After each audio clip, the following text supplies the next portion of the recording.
실종 30년. 재벌 회장 집에 보일러 수리하러 간 날. 벽에 걸린 사진 하나가 내 인생을 멈춰 세웠다. 이야기 시작하기 전에 잠깐만요. 구독과 좋아요로 조용히 응원해 주시면 다음 이야기를 이어가는데 큰 힘이 됩니다. 지금 어디에서 듣고 계신지 댓글로 한 줄 남겨주셔도 충분합니다. 이 이야기는 끝까지 함께 해주세요. 서울 외곽의 낡은 연립주택. 겨울 아침 해가 희미하게 떠올랐습니다.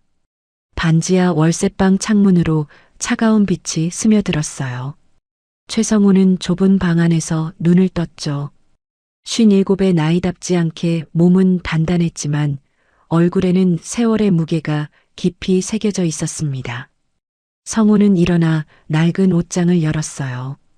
작업복이 몇 벌 걸려 있었죠. 보일러 수리 기사로 일한 지 30년이 넘었습니다. 성우는 작업복을 입으며 거울을 봤어요. 주름진 얼굴, 피곤한 눈빛. 성우는 한숨을 쉬었죠. 오늘도 똑같은 하루구나. 성우는 작게 중얼거렸습니다. 매일이 똑같았어요. 아침에 일어나 일터로 가고 고장난 보일러를 고치고 저녁에 돌아와 혼자 밥을 먹었죠. 주말도 명절도 다를 게 없었습니다. 성우에게는 가족이 없었어요. 어릴 적 기억도 거의 없었죠. 초등학교 저학년 무렵 부모 손을 놓친 뒤의 기억은 텅 비어 있었습니다. 성우가 기억하는 건 고아원이었어요. 차가운 방, 낯선 아이들, 매일 밤 울먹이던 자신의 모습. 고아원을 나온 뒤에는 위탁 가정을 전전했습니다. 하지만 어디에서도 오래 머물지 못했어요.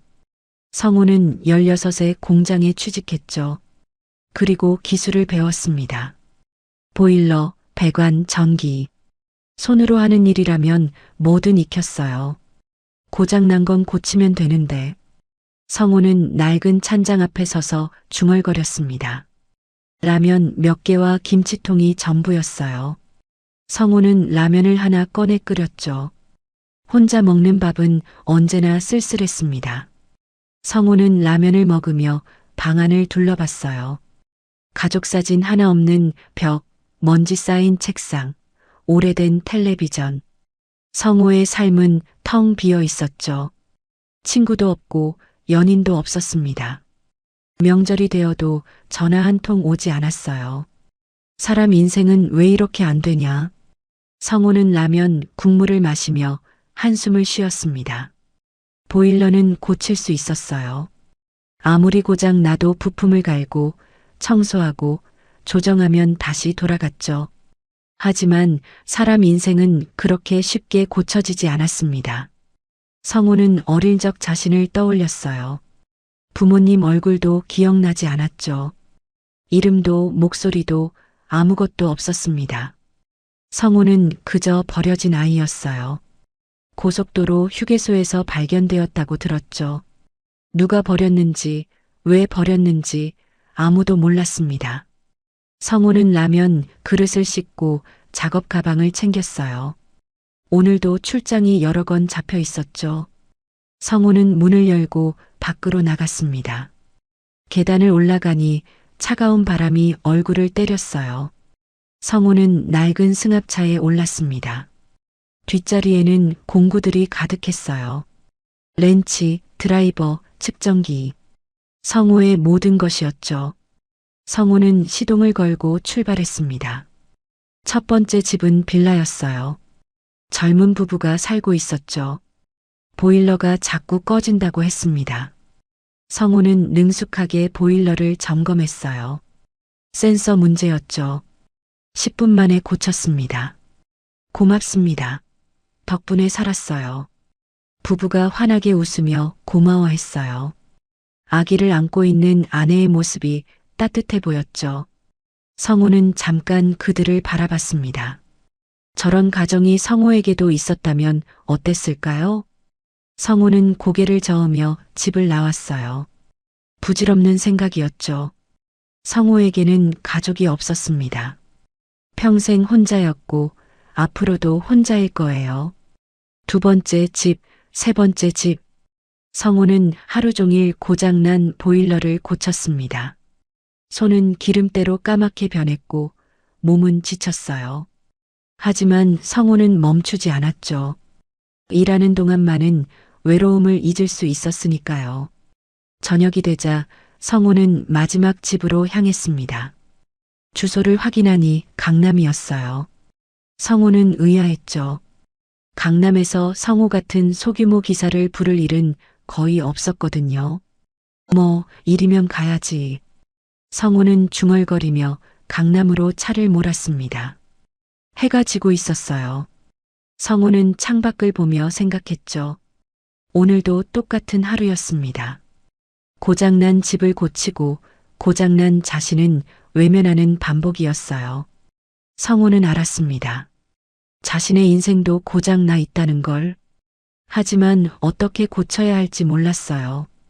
부품을 갈 수도 없고 청소할 수도 없었죠. 성우는 그저 이렇게 살아가는 수밖에 없었습니다. 강남에 도착했어요. 높은 빌딩들 사이로 성우의 낡은 승합차가 지나갔습니다. 성우는 주소를 찾아 골목으로 접어들었죠. 그리고 큰 대문 앞에 멈춰 섰어요. 여기가 맞나? 성우는 주소를 다시 확인했습니다. 맞았어요. 성우는 차에서 내려 대문을 바라봤죠. 거대한 저택이었습니다. 성우는 한 번도 이런 집에 와본 적이 없었어요. 성우는 인터폰을 눌렀습니다.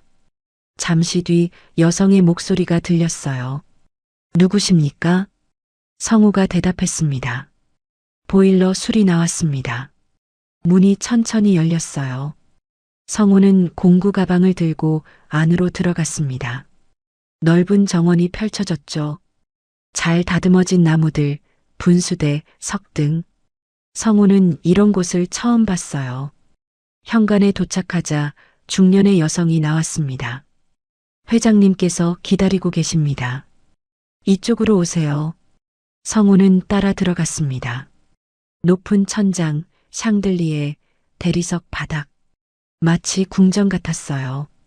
성우는 자신의 낡은 작업복을 의식하며 조심스럽게 걸었죠.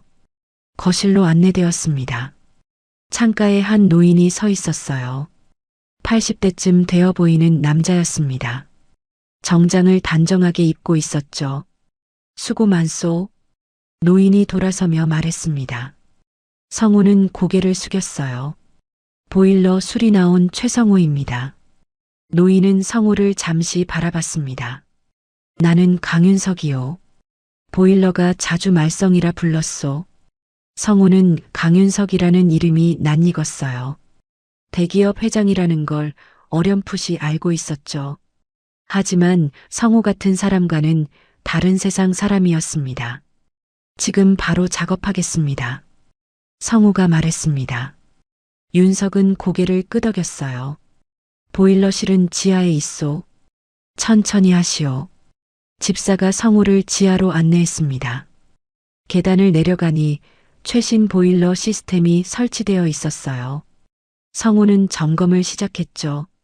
복잡한 시스템이었지만 성우에게는 어렵지 않았습니다. 1시간쯤 작업하고 나니 문제를 찾았어요. 센서 불량이었죠. 성우는 부품을 교체하고 다시 테스트했습니다. 정상적으로 작동했어요. 성우는 공구를 정리하고 위로 올라갔습니다. 윤석에게 보고하려고 거실로 향했어요. 그런데 윤석은 보이지 않았죠. 성우는 주변을 둘러봤습니다. 그때 벽에 걸린 큰 액자가 눈에 들어왔어요. 가족 사진이었습니다. 성우는 무심코 다가가 사진을 봤죠. 그 순간 성우는 얼어붙었습니다. 사진 속에는 젊은 부부와 5살쯤 되어 보이는 남자아이가 있었어요. 성우는 아이의 얼굴을 보고 손이 떨리기 시작했죠. 까만 눈동자, 작은 인매, 그리고 귀 옆에 난 작은 점. 성우는 자신도 모르게 귀를 만졌습니다. 똑같은 위치에 점이 있었어요. 성우는 사진을 더 자세히 봤죠. 아이의 눈매, 얼굴 윤곽, 모든 게 거울 속 자신과 닮아 있었습니다. 이상하다. 성우는 중얼거렸습니다. 심장이 미친 듯이 뛰었어요. 우연일까요? 아니면 기사 양반 왜 그러시오? 뒤에서 윤석의 목소리가 들렸습니다. 성우는 깜짝 놀라 돌아봤어요. 윤석이 성우를 바라보고 있었죠. 성우는 떨리는 손으로 사진을 가리켰습니다. 이 아이, 혹시 언제 찍은 사진입니까? 윤석의 표정이 굳어졌습니다. 한참을 침묵하더니 낮은 목소리로 대답했어요. 30년 전이요. 성우는 숨이 막혔습니다. 30년 전, 성우가 고아원에 들어간 바로 그 시기였어요. 이 아이는 성우가 떨리는 목소리로 물으려 했습니다. 윤석이 먼저 말했어요. 내 아들이지. 실종됐네. 그 순간 성우의 머릿속에서 잊고 살던 단어 하나가 떠올랐습니다. 실종. 고아원 기록에서 봤던 그 단어. 이름 없는 아이, 발견 장소 고속도로, 휴게소, 추적 나이 5살. 성우는 사진을 다시 봤습니다. 귀 옆에 점, 눈매, 입모양. 모든 게 일치했어요. 성우는 온몸이 떨렸죠. 회장님. 성우가 떨리는 목소리로 윤석을 불렀습니다. 윤석이 성우를 바라봤어요. 성우는 용기를 내어 말했죠. 이 아이, 저입니다. 거실에 무거운 침묵이 흘렀습니다. 윤석의 얼굴이 창백해졌어요. 윤석은 성우를 뚫어지게 바라봤죠. 무슨 말이오? 윤석의 목소리가 떨렸습니다. 성우는 계속 말했어요. 저는 30년 전에 고속도로 휴게소에서 발견되었습니다. 부모도 몰랐고 이름도 없었어요. 고아원 기록에는 실종 아동으로 나와 있습니다. 성우는 귀를 가리켰습니다. 그리고 저도 여기점이 있습니다. 사진 속 아이와 똑같은 위치예요. 윤석은 천천히 성우에게 다가왔습니다. 성우의 얼굴을 자세히 봤어요. 그리고 사진과 비교했죠. 윤석의 손이 심하게 떨리기 시작했습니다. 안 돼. 이럴 수가. 윤석이 중얼거렸습니다. 윤석은 성우의 귀 옆을 봤어요. 작은 점이 거기 있었죠. 사진 속 아이와 정확히 같은 위치였습니다. 정말 내가. 윤석의 목소리가 잠겼습니다. 윤석은 뒤로 물러서며 소파에 주저앉았어요. 얼굴이 새하얗게 질렸죠. 성우도 다리에 힘이 풀렸습니다. 이게 현실일까요? 30년 만에 아버지를 찾은 걸까요? 집안의 공기가 얼어붙었어요. 성우와 윤석은 서로를 바라만 봤습니다. 30년의 시간이 그 사이에 흐르고 있었어요. 말로 표현할 수 없는 충격과 혼란이 두 사람을 휘감았죠. 거실에 무거운 침묵이 흘렀습니다. 성우는 소파에 앉은 윤석을 바라봤어요. 윤석은 고개를 숙인 채 말이 없었죠. 손은 계속 떨리고 있었습니다. 회장님.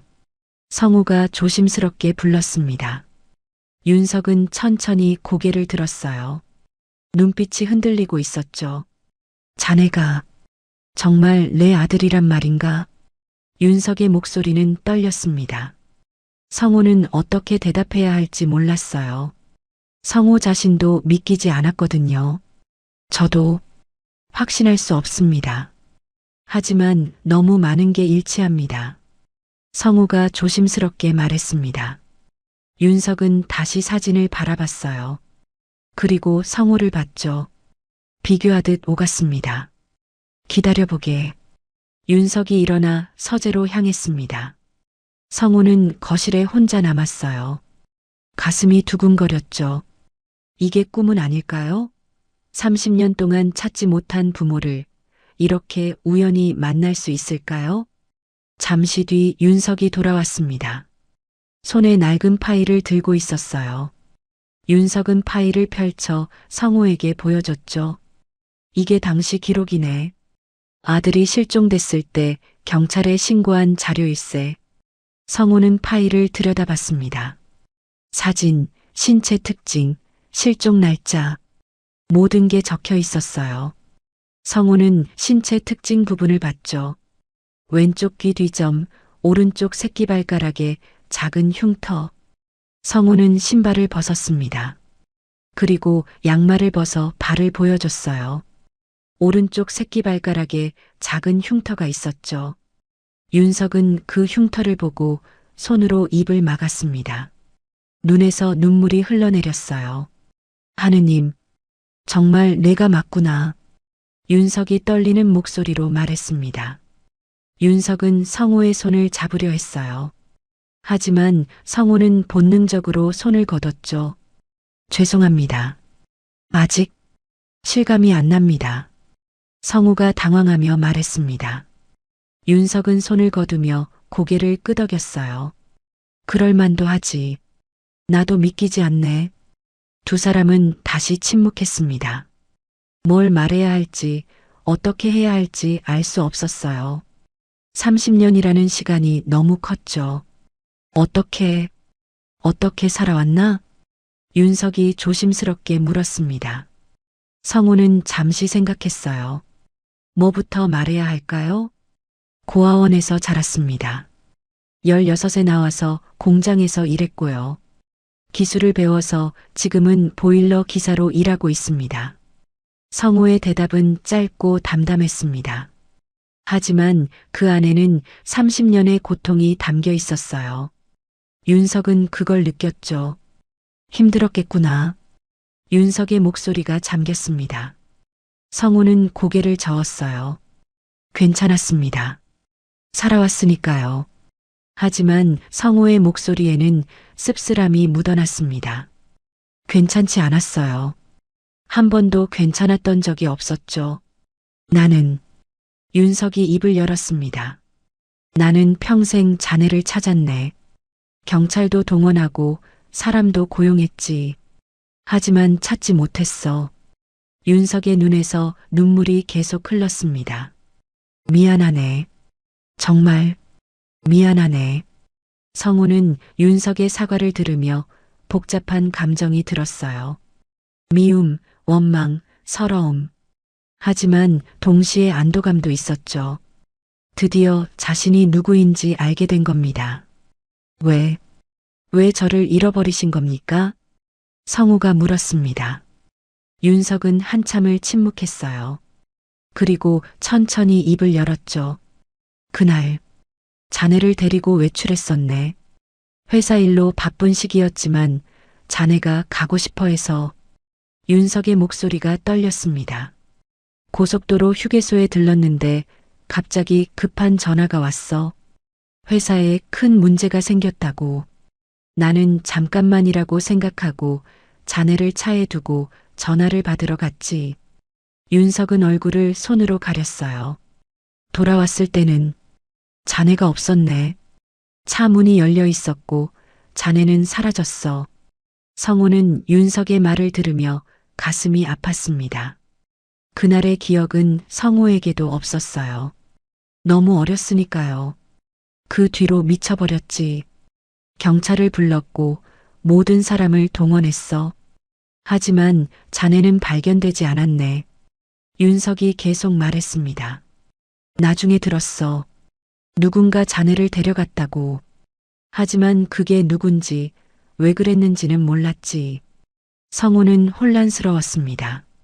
누군가 자신을 데려갔다고요? 왜요?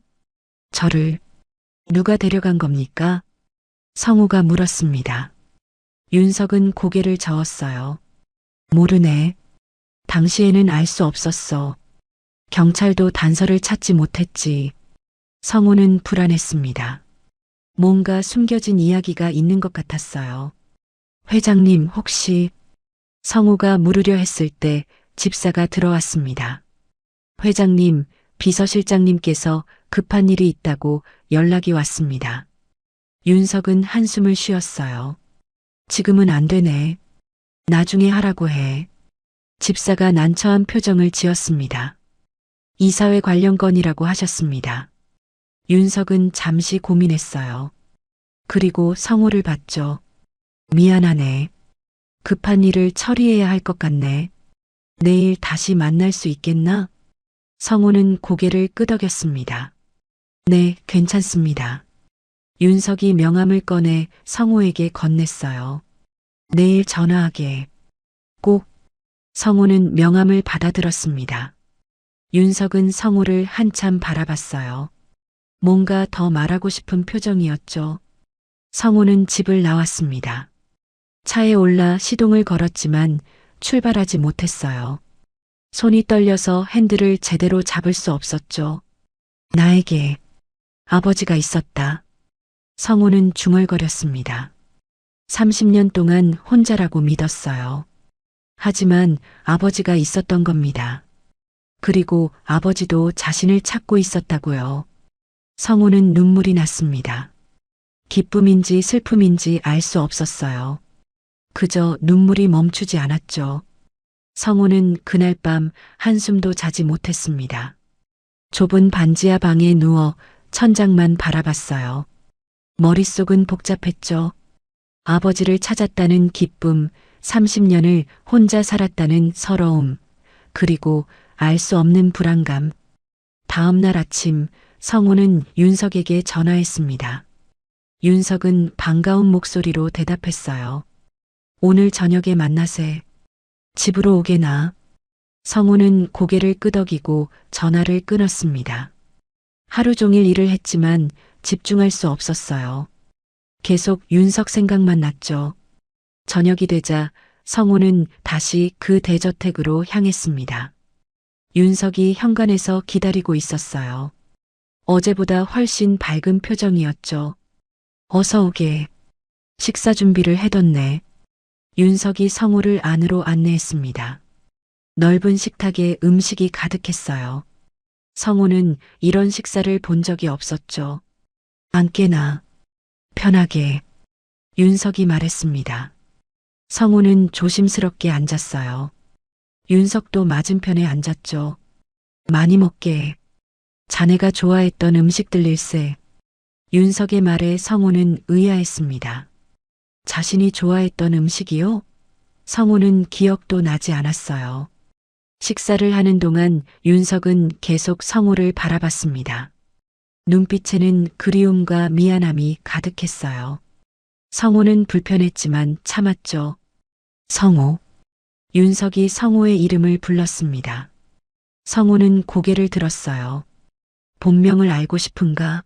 실종되기 전 자네 이름 말일세. 성호는 숨이 멎었습니다. 자신의 진짜 이름. 평생 궁금했던 것이었어요. 강민호. 그게 자네 이름이었네. 윤석의 말에 성호는 가슴이 뛰었습니다. 강민호. 낯선 이름이었지만 왠지 익숙하게 느껴졌어요. 강민호. 성호는 그 이름을 중얼거렸습니다. 윤석이 미소를 지었어요. 좋은 이름이지? 하지만 성호는 복잡한 표정이었습니다. 저는 최성호로 30년을 살았습니다. 이제 와서 강민호라고 하니 실감이 안 나네요. 윤석의 미소가 사라졌습니다. 윤석은 성호의 말을 이해했어요. 그럴 수밖에 없겠지. 미안하네. 식사를 마치고 두 사람은 거실로 갔습니다. 윤석은 성호에게 이야기를 들려줬어요. 성호가 어렸을 때의 추억들, 좋아했던 장난감, 자주 갔던 공원. 성호는 하나도 기억나지 않았지만 윤석의 이야기를 조용히 들었죠. 자네는 참 밝은 아이였어. 늘 웃고 뛰어다녔지. 윤석의 목소리는 따뜻했습니다. 하지만 곧 어두워졌어요. 그런데 그날 이후로 모든 게 멈췄네. 성호는 윤석의 고통을 느낄 수 있었습니다. 하지만 성호 자신도 고통스러웠어요. 30년을 혼자 살았던 시간들이 머릿속을 스쳤죠. 회장님, 성호가 조심스럽게 불렀습니다. 어제 말씀하셨잖습니까? 누군가 저를 데려갔다고요. 그게 무슨 뜻입니까? 윤석의 표정이 굳어졌습니다. 한참을 침묵하더니 입을 열었어요. 당신 아는 정치적으로 어려운 시기였네. 기업 분쟁도 있었고 적들도 많았지. 윤석은 창밖을 바라봤습니다. 자네를 노린 협박이 여러 번 있었어. 그래서 경호를 강화했지만 윤석의 목소리가 떨렸습니다. 그날 내가 방심했네. 잠깐이라고 생각했는데. 성호는 윤석의 말을 듣고 온몸에 소름이 돋았습니다. 자신이 의도적으로 납치당한 거였나요? 그럼 저를 버린 게 아니었습니까? 성호가 떨리는 목소리로 물었습니다. 윤석은 급히 고개를 저었어요. 절대 아니네. 나는 한 번도 자네를 버린 적 없어. 윤석이 강하게 부인했습니다. 성호는 윤석의 눈을 봤어요. 진심이었죠. 그때 현관에서 소리가 들렸습니다. 누군가 들어오는 소리였어요. 윤석의 표정이 굳어졌죠. 중년의 남자가 거실로 들어왔습니다. 정장을 입고 서류 가방을 든 모습이었어요. 아버님, 급한 보고가. 남자는 성호를 보고 말을 멈췄습니다. 의아한 표정을 지었죠. 누구십니까? 남자가 차갑게 물었습니다. 윤석이 일어났어요. 비서실장일세. 성호, 잠깐 자리를 비켜주겠나? 성호는 고개를 끄덕이고 일어났습니다. 복도로 나갔지만 거실 소리가 들렸어요. 아버님, 저 사람은 누굽니까? 비서실장의 목소리였습니다. 내 아들이네. 윤석의 대답에 잠시 침묵이 흘렀어요. 무슨 말씀이십니까? 도련님은 30년 전에 실종됐지. 하지만 찾았네. 저 사람이 민호야. 비서실장의 목소리가 높아졌습니다. 아버님, 확인도 안 하시고 믿으십니까? 재산을 노리는 사기꾼일 수도 있습니다. 성호는 그 말을 듣고 가슴이 철렁했습니다. 사기꾼이라고요? 말 조심하게. 이미 확인했어. 신체 특징도 일치하고. 그런 건 조작할 수 있습니다. DNA 검사라도 해보셔야 합니다. 두 사람의 목소리가 점점 커졌어요. 성호는 불안했습니다. 내일 당장 검사를 준비하겠습니다. 그 전까지는 저 사람을 멀리 하십시오. 비서실장이 강하게 말했습니다. 윤석은 한숨을 쉬었어요. 알았네. 하지만 그 사람을 사기꾼 취급하지는 마. 비서실장이 거실을 나왔습니다. 성호와 눈이 마주쳤어요. 비서실장의 눈빛은 차갑고 의심스러웠죠. 성호는 다시 거실로 들어갔습니다. 윤석이 미안한 표정으로 성호를 봤어요. 미안하네. 저 사람이 좀 신중한 편이라서. 성호는 고개를 저었습니다. 아니에요. 당연한 절차죠. 저도 확실히 알고 싶습니다. 윤석은 성호의 손을 잡았어요. DNA 검사를 하면 확실해질 거야. 걱정하지 마. 하지만 성호는 불안했습니다. 비서실장의 눈빛이 자꾸 떠올랐어요. 뭔가 숨겨진 게 있는 것 같았죠. 사흘이 지났습니다. 성호는 DNA 검사를 받았어요. 병원에서 체열을 하고 결과를 기다렸죠. 윤석은 매일 성호에게 전화했지만 성호는 불안해서 제대로 대답하지 못했습니다. 그리고 이상한 일들이 벌어지기 시작했어요. 먼저 회사에서 갑자기 연락이 왔습니다. 최 기사님, 죄송하지만 당분간 일을 쉬셔야 할 것 같습니다. 무슨 말씀이세요? 갑자기 왜요? 성호가 당황하며 물었습니다. 회사 직원은 난처한 목소리로 대답했어요. 위에서 내려온 지시입니다. 자세한 건 저도 모릅니다. 전화가 끊겼습니다. 성호는 믿을 수 없었어요. 10년 넘게 일한 회사에서 갑자기 일을 중단하라고요? 성호는 회사로 찾아갔지만 사장은 만나주지 않았습니다. 직원들도 성호를 피했어요. 뭔가 잘못되고 있었죠. 저녁에 성호는 윤석에게 전화했습니다. 하지만 윤석은 받지 않았어요. 성호는 여러 번 전화했지만 소용없었죠.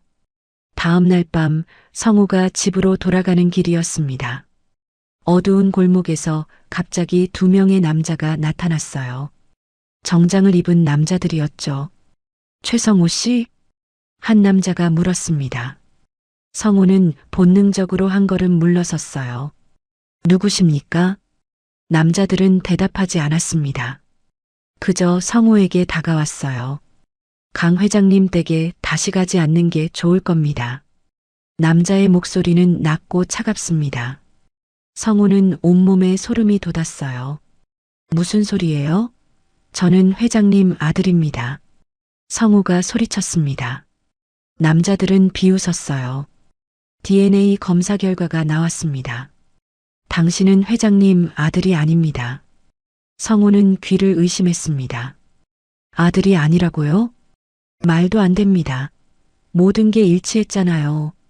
남자가 한 걸음 더 다가왔습니다. 우연의 일치였습니다. 이제 그만 포기하십시오. 큰 집 일에 휘말리면 위험합니다. 그 말에는 명백한 위협이 담겨 있었습니다. 성호는 두려웠지만 물러서지 않았어요. 회장님을 직접 만나겠습니다. 직접 확인하고 싶어요. 남자가 한숨을 쉬었습니다. 그건 불가능합니다. 회장님께서는 당신을 만나고 싶어 하지 않으십니다. 남자들은 성호에게 봉투 하나를 던졌어요. 땅에 떨어진 봉투에서 돈이 보였죠. 받으시고 조용히 사십시오. 그게 모두를 위해 줬습니다. 남자들은 사라졌습니다. 성호는 그 자리에 서서 떨고 있었어요. 성호는 봉투를 주워들었습니다. 그리고 찢어버렸어요. 돈이 바람에 날렸죠. 절대 포기하지 않아. 성호는 중얼거렸습니다. 뭔가 잘못되고 있었어요. DNA 검사 결과가 다르다고요? 모든 게 너무 완벽하게 일치했는데요. 성호는 깨달았습니다. 누군가 자신을 내쫓으려 한다는 걸, 진실을 숨기려 한다는 걸, 진짜였구나. 성호는 확신했습니다. 자신이 정말 윤석의 아들이 맞다고. 그래서 누군가 방해하는 겁니다. 그날 밤 성호는 결심했습니다. 도망치지 않기로요. 진실을 밝혀내기로요. 성호는 윤석의 집으로 향했습니다. 하지만 정문으로는 들어갈 수 없었어요. 경비가 삼엄했죠. 성호는 뒷담을 넘었습니다. 정원으로 들어가 집 안으로 향했어요. 하지만 그때 손전등 불빛이 성호를 비췄습니다. 누구냐? 경비들이었습니다. 성호는 달렸어요. 하지만 경비들이 더 빨랐죠. 성호는 붙잡혔습니다. 불법 침입이다. 경찰 부른다. 경비가 소리쳤습니다. 성호는 저항했어요. 회장님, 회장님. 성호가 집을 향해 소리쳤습니다. 2층 창문에 불이 켜졌어요. 윤석이 창가에 나타났죠. 회장님, 저예요. 민호예요. 성호가 울부짖었습니다. 윤석은 성호를 내려다봤어요. 표정을 알 수 없었죠. DNA 검사 결과가 조작된 겁니다. 누군가 진실을 숨기려 해요. 성호가 다급하게 외쳤습니다. 윤석은 움직이지 않았어요. 그때 현관문이 열렸습니다. 비서실장이 나왔어요. 차갑게 웃고 있었죠. 최 기사님, 이제 그만하십시오. 경찰이 오고 있습니다. 비서실장이 말했습니다. 성호는 비서실장을 똑바로 봤어요. 당신이 뭔가 숨기고 있군요. 비서실장의 미소가 사라졌습니다. 순간 차가운 눈빛이 번뜩였어요. 아무것도 모르면서 함부로 말하지 마십시오. 멀리서 사이렌 소리가 들렸습니다. 경찰차가 오고 있었어요. 성호는 다시 윤석을 봤죠. 회장님, 아버지, 저 좀 믿어주세요. 성호가 마지막으로 외쳤습니다. 윤석은 여전히 창가에 서 있었어요.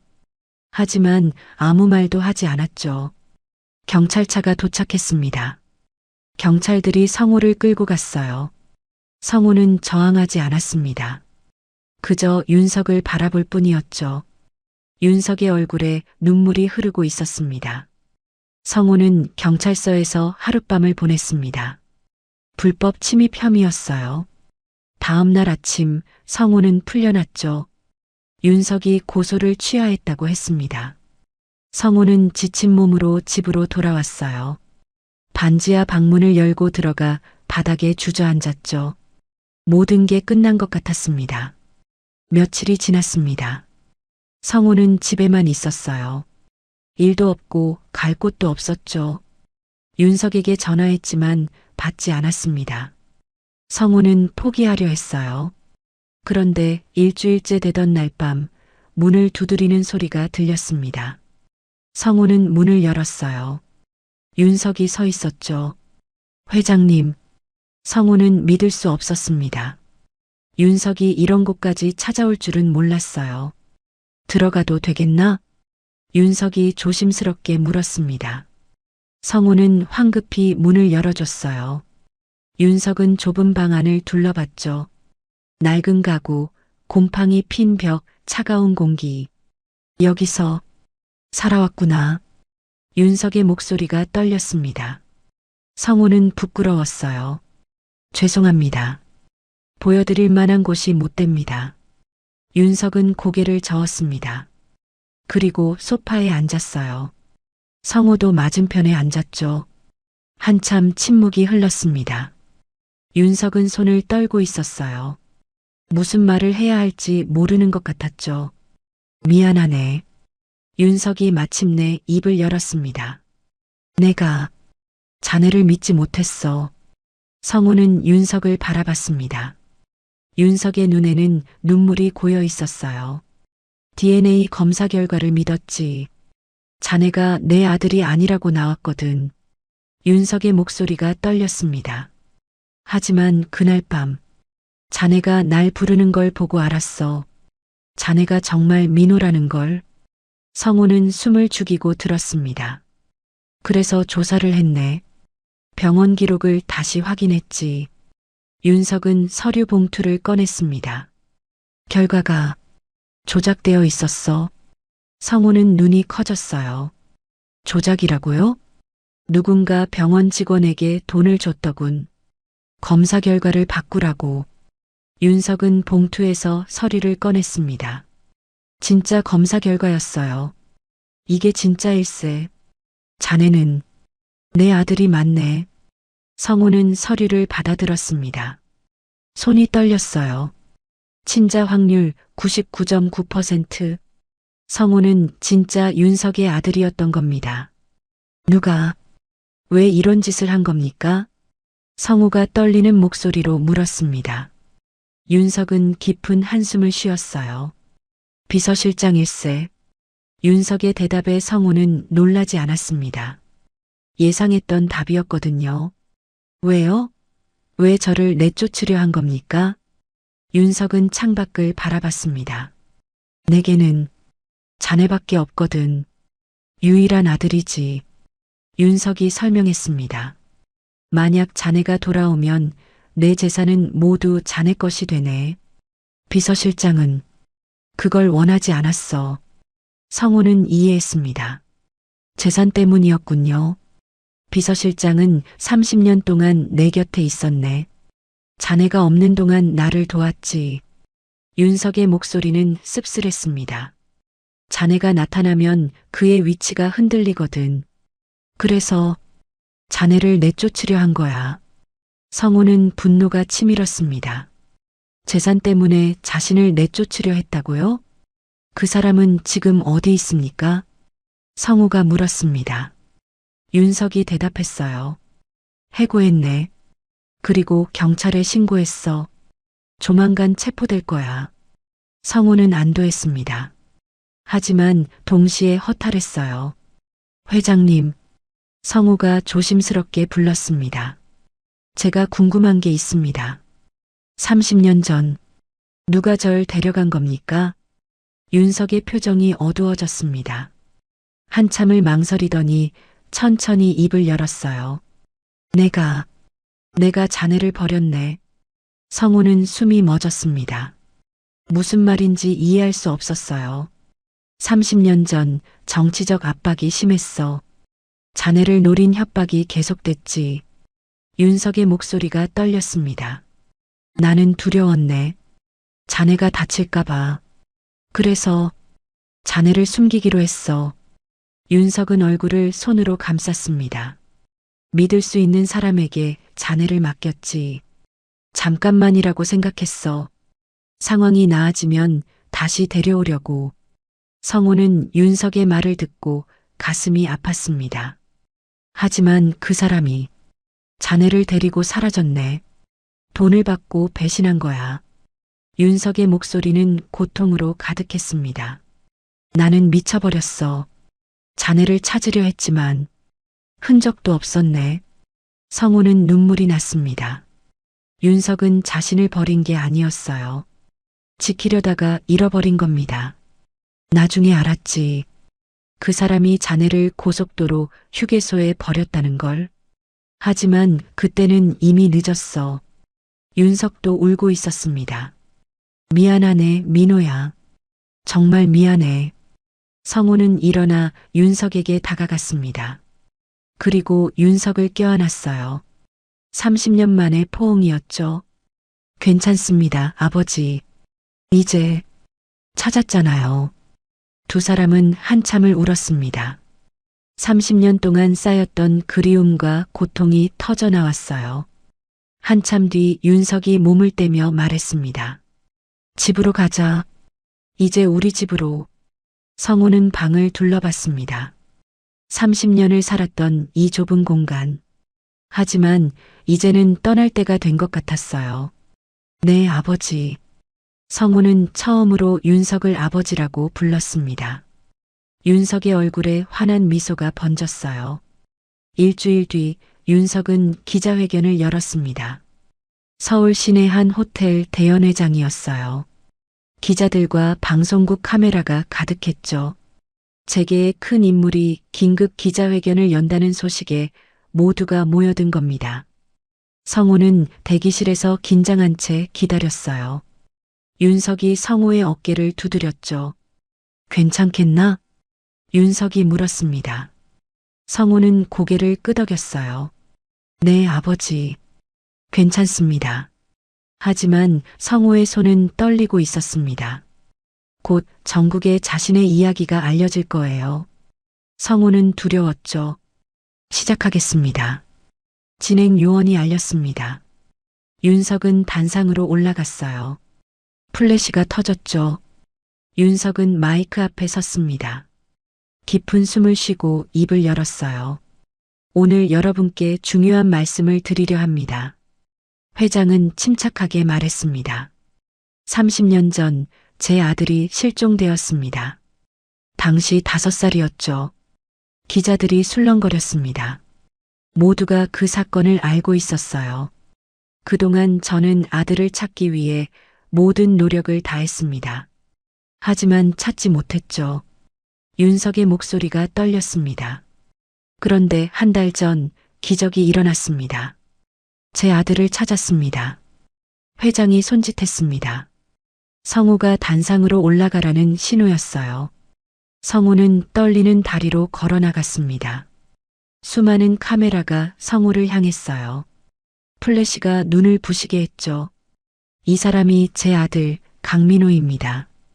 윤석이 성호를 소개했습니다. 기자들이 일제히 소리쳤어요. 어떻게 찾으셨습니까? 30년 동안 어디 계셨습니까? DNA 검사는 하셨습니까? 질문이 쏟아졌습니다. 윤석이 손을 들어 제지했어요. 천천히 설명하겠습니다. 윤석은 그날의 이야기를 했습니다. 보일러 고장으로 성호를 불렀던 일, 가족 사진을 보고 알아챘던 순간, DNA 검사까지. 하지만 중간에 방해가 있었습니다. 윤석의 목소리가 단호해졌습니다. 제 비서실장이 검사 결과를 조작했습니다. 제 아들을 내쫓으려 했죠. 기자들이 놀라 웅성거렸습니다. 왜 그런 짓을 했습니까? 한 기자가 물었습니다. 윤석이 대답했어요. 재산 때문입니다. 제 아들이 돌아오면 상속 구도가 바뀌니까요. 윤석은 잠시 멈췄다가 계속했습니다. 하지만 더 중요한 고백이 있습니다. 회장은 깊은 숨을 쉬었어요. 30년 전 제 아들을 잃어버린 건 제 책임입니다. 회의장이 조용해졌습니다. 윤석은 계속 말했어요. 당시 정치적 압박이 심했습니다. 제 아들을 노린 협박이 계속됐죠. 저는 두려웠습니다. 윤석의 목소리가 떨렸습니다. 그래서 아들을 믿을 수 있다고 생각한 사람에게 맡겼습니다. 잠깐만이라고 생각했어요. 윤석은 얼굴을 손으로 감쌌습니다. 하지만 그 사람이 배신했습니다. 돈을 받고 제 아들을 고속도로 휴게소에 버렸죠. 기자들이 숨을 죽였습니다. 윤석은 눈물을 흘리며 말했어요. 제가 아들을 지키려다가 잃어버렸습니다. 모든 게 제 잘못입니다. 이사회에서 나온 사람들이 당황한 표정을 지었어요. 회장이 이렇게 공개적으로 과거를 고백할 줄은 몰랐죠. 회장님, 그런 말씀을 하시면 회사에 타격이 있습니다. 한 이사가 소리쳤습니다.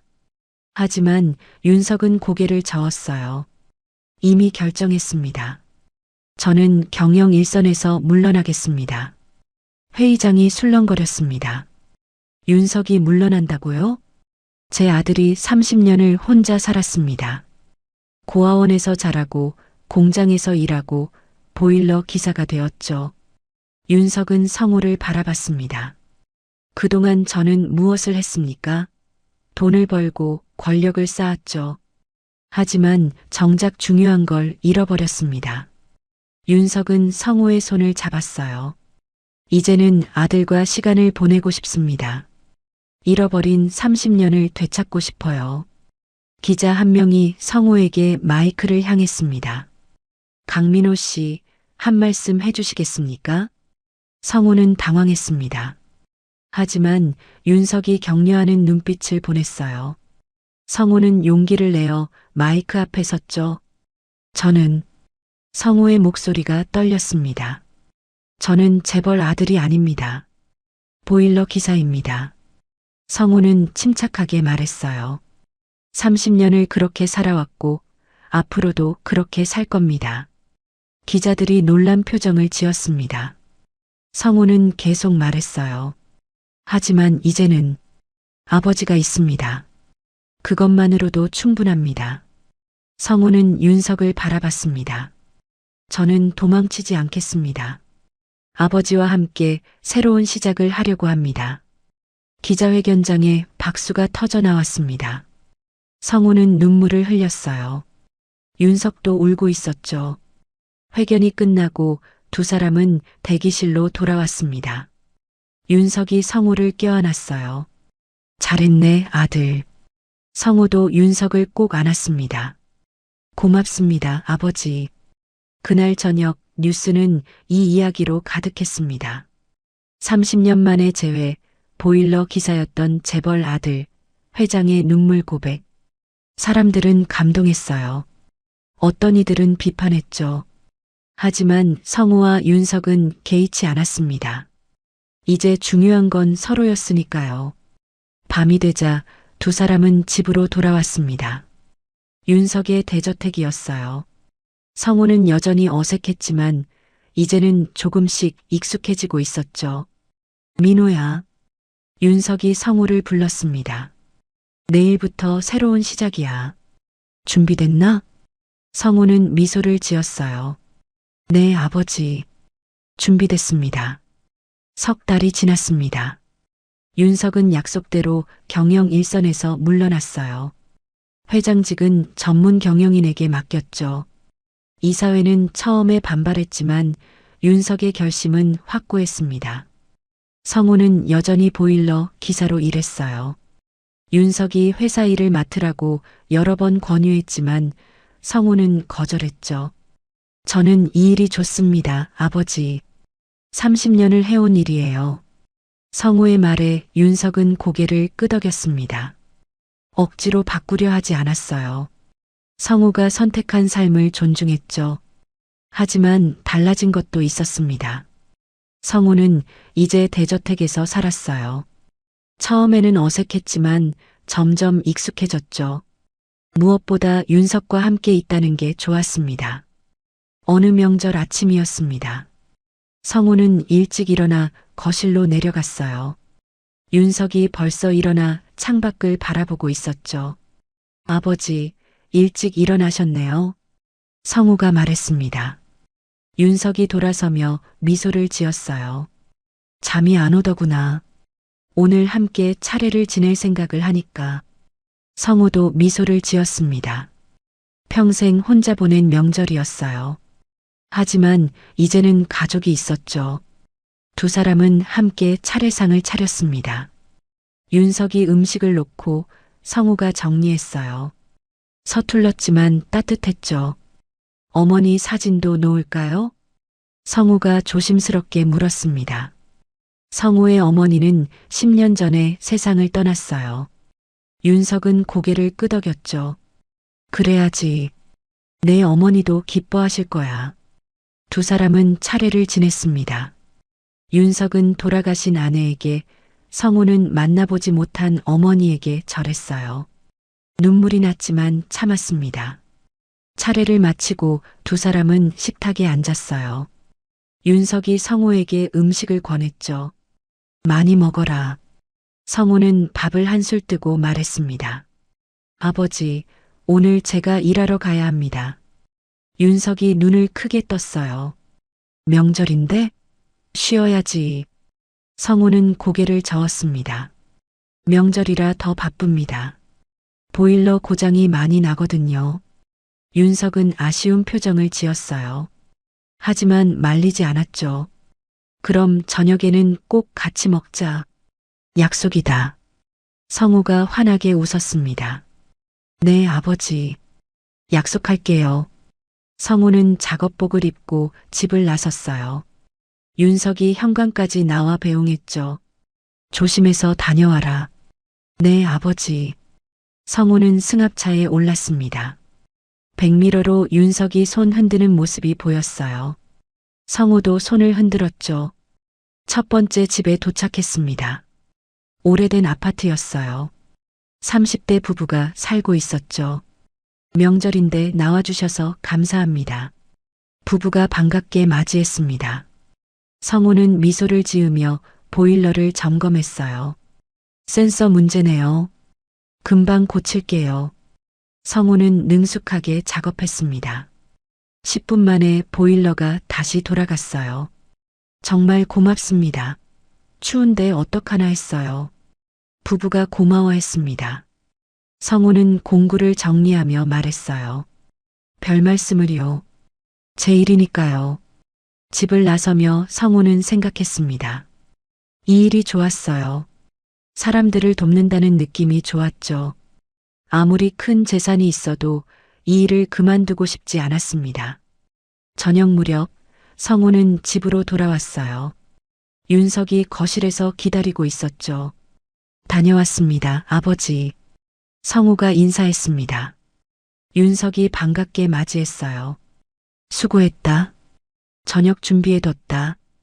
두 사람은 식탁에 마주 앉았습니다. 음식이 가득했지만 분위기는 조용했어요. 서로 익숙하지 않았죠. 민호야. 윤석이 먼저 말을 꺼냈습니다. 보일러는 잘 돌아가냐? 성우는 피식 웃었어요. 윤석이 물어볼 게 그것밖에 없었나 봅니다. 네, 이번엔 오래 갈 겁니다. 윤석도 웃었습니다. 어색하지만 따뜻한 웃음이었어요. 그나저나 아버지, 요즘 뭐 하세요? 성우가 물었습니다. 윤석은 잠시 생각하더니 대답했어요. 책을 읽는다. 산책도 하고. 예전에는 시간이 없었는데 이제는 여유가 있더구나. 성우는 윤석이 편안해 보여서 다행이라고 생각했어요. 좋으시겠어요. 윤석이 고개를 끄덕였습니다. 그래, 좋다. 자네와 함께 있으니까. 성우는 가슴이 따뜻해졌습니다. 30년을 혼자 살았어요. 외롭고 쓸쓸했죠. 하지만 이제는 달랐습니다. 함께 밥을 먹을 사람이 있었어요. 아버지, 저도 좋습니다. 성우가 진심으로 말했습니다. 윤석의 눈에 눈물이 맺혔어요. 식사를 마치고 두 사람은 거실로 갔습니다. 텔레비전을 켜고 나란히 앉았어요. 특별한 대화는 없었죠. 하지만 불편하지 않았습니다. 성우는 문득 생각했습니다. 30년 만에 고쳐진 건 뭘까요? 혈연? 가족? 아니었습니다. 제 인생이구나. 성우는 속으로 중얼거렸습니다. 30년 동안 성우는 고장난 채로 살았어요. 혼자서 외롭게 텅 빈 삶을. 하지만 이제는 달랐죠. 성우는 윤석을 슬쩍 봤습니다. 윤석은 텔레비전을 보며 조용히 웃고 있었어요. 편안한 얼굴이었죠. 윤석도 고쳐진 겁니다. 30년 동안 죄책감과 그리움으로 살았던 윤석. 이제는 아들과 함께 웃을 수 있었어요. 아버지, 성우가 불렀습니다. 윤석이 성우를 봤어요. 왜 그러냐? 성우는 미소를 지었습니다. 아무것도 아니에요. 그냥 좋아서요. 윤석도 미소를 지었어요. 두 사람은 다시 텔레비전을 봤죠. 밖에서는 눈이 내리기 시작했습니다. 하얀 눈이 창문을 타고 흘러내렸어요. 성우는 창밖을 바라봤죠. 늦었지만 괜찮았습니다. 30년이 걸렸지만 찾았어요. 아버지를, 가족을, 그리고 자신의 자리를. 성우는 생각했습니다. 고장난 건 집이 아니었다고, 보일러도 아니었다고, 고쳐진 건 바로 자신의 인생이었다고. 그리고 이제 그 인생은 다시 흐르기 시작했습니다. 천천히 따뜻하게 함께. 귀한 시간 내어 이 영상을 함께 해주셔서 진심으로 감사합니다. 여러분의 한 번 시청, 한 줄 댓글이 저에게 큰 힘이 됩니다. 앞으로도 마음을 어루만지는 이야기로 보답드리겠습니다. 항상 건강하시고 따뜻한 하루 보내세요. 호텔 로비를 가르며 울린 한 번의 폭음, 찰싹. 서연은 뺨을 감싸 쥐고 바닥에 무릎을 꿇었다. 그녀 앞에서 유라는 차갑게 속삭였다. 내가 감히 민혁이를 넘봐? 직원들은 아무도 나서지 못한 채 공기만 얼어붙었다. 그때 시어머니 영란의 발걸음이 천천히 로비를 가르기 시작했다. 이야기 시작하기 전에요. 구독과 댓글로 함께 해주세요. 여러분의 작은 응원이 다음 이야기를 이어줘요. 서울 강남구 청담동에 위치한 그랜드 센트럴 호텔. 지상 20층, 객실 300개를 자랑하는 이 5성급 호텔의 최고 경영자는 김영란이었습니다. 62살의 나이에도 불구하고 여전히 단정하고 우아한 모습을 유지하고 있는 영란은 매일 아침 7시에 호텔에 출근하는 것이 일상이었습니다. 오늘도 좋은 하루입니다. 영란이 호텔 로비에 들어서며 프런트 데스크 직원들에게 밝게 인사했습니다. 사장님, 안녕하십니다. 직원들이 일제히 허리를 굽혀 인사했습니다. 영란은 품위, 절제, 예의를 중시하며 살아온 여자였습니다. 남편을 일찍 여의고 혼자서 아들 민혁을 키우며 이 호텔을 일궈낸 강인한 여성이었습니다. 하지만 동시에 따뜻한 마음을 가진 어머니이기도 했습니다. 엘리베이터를 타고 사무실로 향하던 영란에게 비서인 김 과장이 다가왔습니다. 사장님, 오늘 오전 스케줄 확인해 드릴까요? 네, 말씀해 주세요. 10시에 부서별 회의가 있고 11시에는 신규 직원 면접이 예정되어 있습니다. 그리고 오후 2시에는 본사 임원진과의 미팅이 있습니다. 알겠습니다. 회의 자료는 준비되었나요? 네, 모두 준비 완료되었습니다. 사무실에 도착한 영란은 책상 위에 놓인 가족 사진을 바라봤습니다. 외아들 민혁과 함께 찍은 작년 생일 사진이었습니다. 35살이 된 민혁은 현재 대기업에서 부장으로 일하고 있었고 영란에게는 세상에서 가장 소중한 존재였습니다. 민혁이도 이제 결혼할 나이인데 영란이 사진을 바라보며 혼잣말했습니다. 최근 민혁이 진지하게 교제하고 있는 여자친구가 있다고 했습니다. 박서연이라는 31살의 여성으로 민혁이 결혼을 생각하고 있다고 말했습니다. 며칠 전 영란은 서연을 처음 만났습니다. 민혁이 엄마 소개하고 싶은 사람이 있어라며 데려온 여자였습니다. 안녕하세요. 박서연입니다. 서연이 정중하게 인사했을 때의 모습이 기억났습니다. 화려하지도 뻔뻔하지도 않은 조용한 여자였습니다. 말수는 적었지만 예의 바르고 차분한 인상이었습니다. 첫인상은 나쁘지 않았지만 영란은 늘 신중했습니다. 사람은 오래 보고 천천히 판단해야지. 영란이 자신에게 되뇌었습니다. 오전 회의에서 영란은 각 부서의 실적을 점검했습니다. 지난달 객실 점유율은 어떻게 되나요? 영란이 객실 관리팀장에게 물었습니다. 92%입니다. 전월 대비 3% 증가했습니다. 좋습니다. 고객 만족도 조사 결과는 어떤가요? 평점 4.7점으로 매우 양호합니다. 특히 직원 서비스에 대한 평가가 높았습니다. 영란은 만족스럽게 고개를 끄덕였습니다.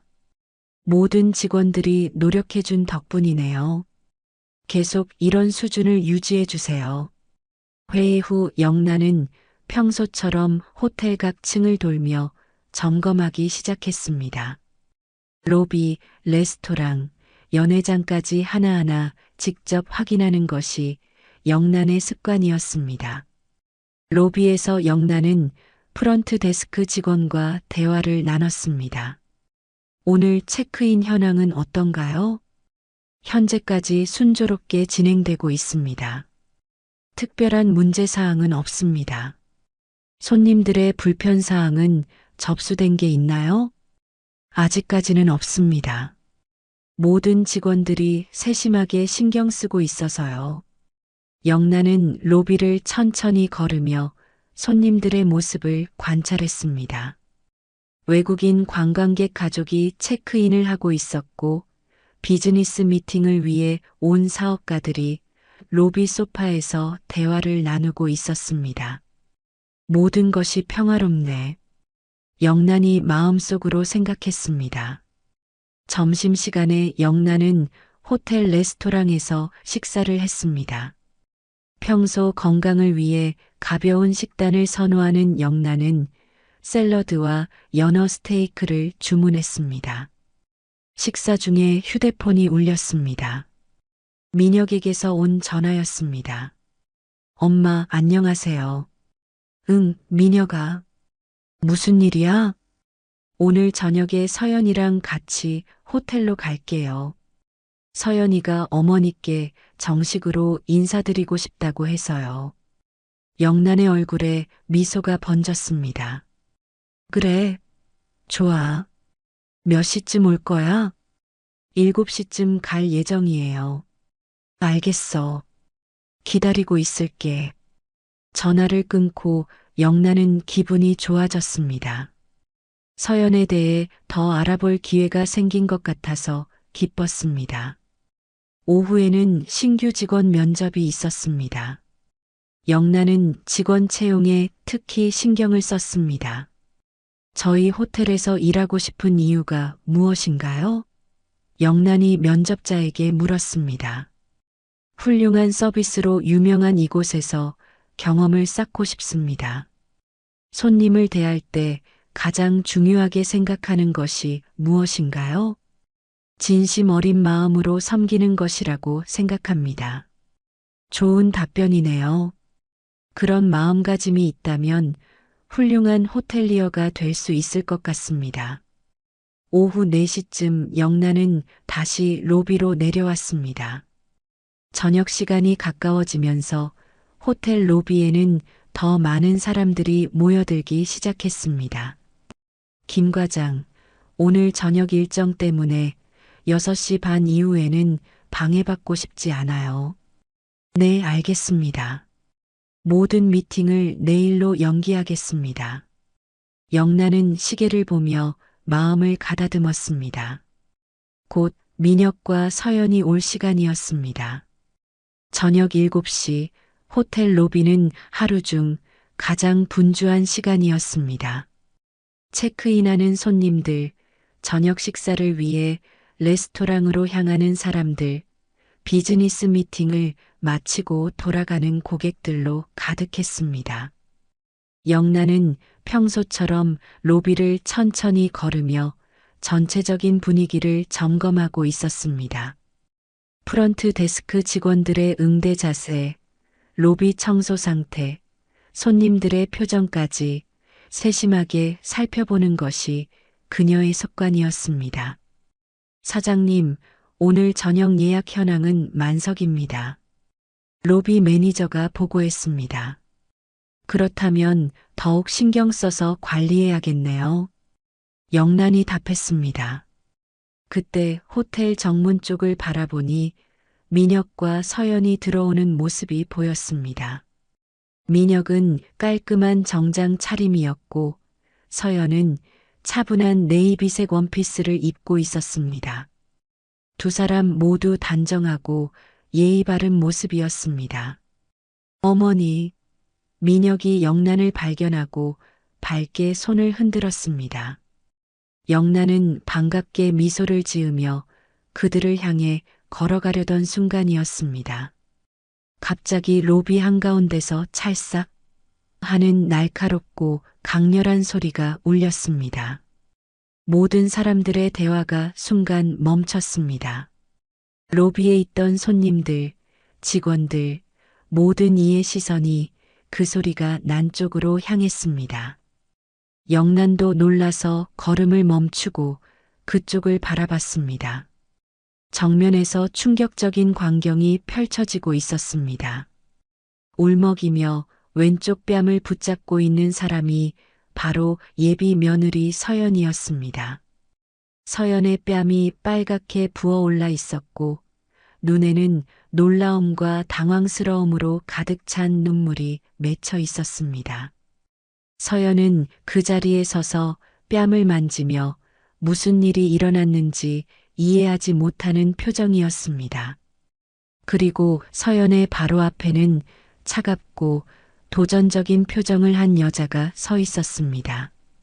키가 크고 화려한 명품 옷을 입은 여성이었는데 영란은 그 여자가 누구인지 즉시 알아봤습니다. 민혁의 전 여자친구 유라였습니다.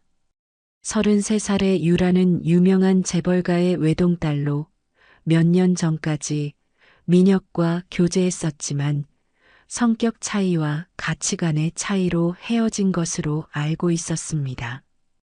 유라는 서연을 내려다보며 손가락으로 가리키면서 차갑고 위협적인 목소리로 말했습니다.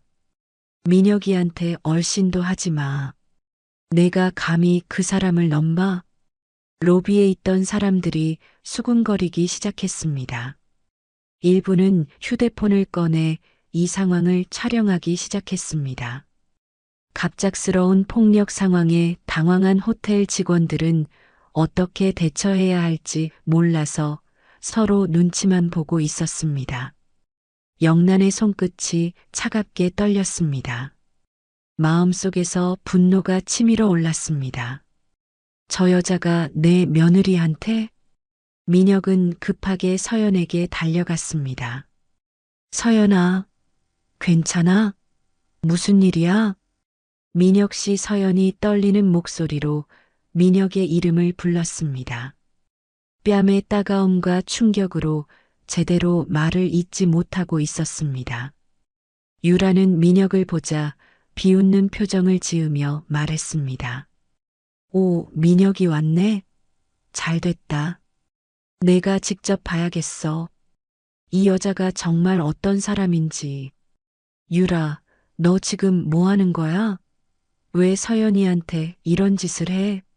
민혁이 화를 내며 유라를 노려봤습니다. 뭐 하긴? 당연한 일을 하고 있는 거지. 내 앞을 막고 있는 장애물을 치우고 있는 거야. 서연은 여전히 뺨을 붙잡고 있었습니다. 갑작스러운 폭력과 모욕에 충격을 받아 눈물만 흘리고 있었습니다. 저는 아무것도 서연이 작은 목소리로 변명하려 했습니다. 입 닥쳐. 유라가 서연을 향해 소리쳤습니다. 내가 뭘 노리는지 다 알고 있어. 주변 사람들의 시선이 모두 이들에게 집중되었습니다. 호텔 로비라는 공공장소에서 벌어지는 이 추악한 장면을 보며 손님들은 당황해했습니다. 영란은 이 모든 상황을 지켜보며 분노가 극에 달했습니다. 자신의 호텔에서, 그것도 많은 사람들이 보는 앞에서 이런 일이 벌어진다는 것이 참을 수 없었습니다. 더욱이 상대방이 아직 정식으로 가족이 되지는 않았지만 자신이 지켜봐야 할 사람이라는 생각이 들었습니다. 프런트 데스크 직원들이 수군거리며 상황을 지켜보고 있었고, 로비 매니저는 영란의 눈치를 보며 어떻게 해야 할지 망설이고 있었습니다. 사장님, 어떻게 하시겠습니까? 로비 매니저가 조심스럽게 물었습니다. 영란은 더 이상 참을 수 없었습니다. 단호한 표정을 지으며 세 사람을 향해 걸어갔습니다. 유라는 여전히 서연을 노려보며 말했습니다. 너 같은 애가 민혁이 옆에 있으면 안 돼. 너는 그 사람한테 어울리지 않아. 그만해, 유라. 민혁이 소리쳤습니다. 바로 그때 영란이 나타났습니다. 영란이 단호한 표정으로 세 사람에게 다가가자 로비의 분위기가 더욱 긴장됐습니다. 주변에 있던 직원들과 손님들 모두가 숨을 죽이고 상황을 지켜봤습니다. 이게 무슨 상황입니까? 영란이 차갑지만 절제된 목소리로 물었습니다. 유라는 영란을 보자 잠시 당황한 기색을 보였습니다. 하지만 금세 평정을 되찾고 고개를 살짝 숙였습니다. 아, 호텔 사장님이시군요. 죄송해요, 사장님. 저는 최유라라고 합니다. 영란은 유라를 차갑게 바라보며 답했습니다. 네, 저는 이 호텔의 사장 김영란입니다. 그런데 방금 무슨 일이 일어났는지 설명해 주시겠습니까? 유라는 서연을 노려보며 비웃었습니다. 사장님, 이건 저희 개인적인 문제라서.